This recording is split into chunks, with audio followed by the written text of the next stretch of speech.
स्वर्गवासी शेषराव पाटील जिनिंगमध्ये सत्ता बदल 13 विरुद्ध 0 मतांनी अध्यक्ष विजयराव चव्हाण यांच्यावर अविश्वास ठराव पारित.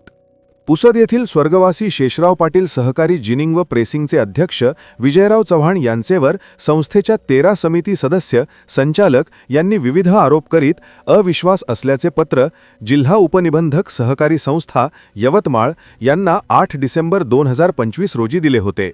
त्या अविश्वास पत्रावर चर्चेसाठी दिनांक 16 डिसेंबर रोजी दुपारी 1 वाजता जिनिंगमध्ये केशवराव मस्के प्राधिकृत अधिकारी तथा सहाय्यक निबंधक सहकारी संस्था केशवराव मस्के यांच्या अध्यक्षतेखाली संचालक मंडळाची बैठक झाली.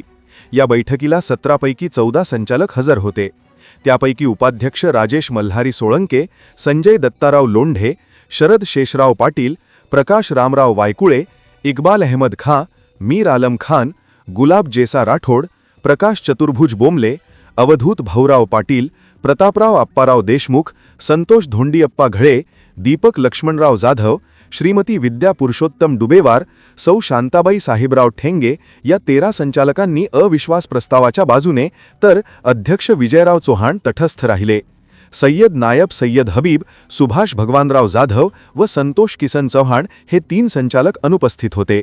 त्यामुळे अविश्वास ठराव 13 विरुद्ध 0 मतांनी पारित झाल्याचे सभाध्यक्ष केशवराव मस्के यांनी सांगितले. नवीन अध्यक्षाची निवड होत नाही तोपर्यंत उपाध्यक्ष राजू सोळंके अध्यक्षपदाची सर्व जबाबदारी पार पाडतील, असेही केशवराव मस्के यांनी मीडियाशी बोलताना सांगितले. या घडामोडीमुळे पुसदच्या सहकार क्षेत्रात खळबळ उडाली. नुकत्याच झालेल्या हिवाळी अधिवेशनात पुसद जिनिंगच्या जमीन विक्रीचा प्रश्न गाजला. त्या पार्श्वभूमीवर जिनिंगच्या अध्यक्षपदाची धुरा कोणाच्या खांद्यावर टाकली जाते याकडे सर्वांचे लक्ष लागले आहे.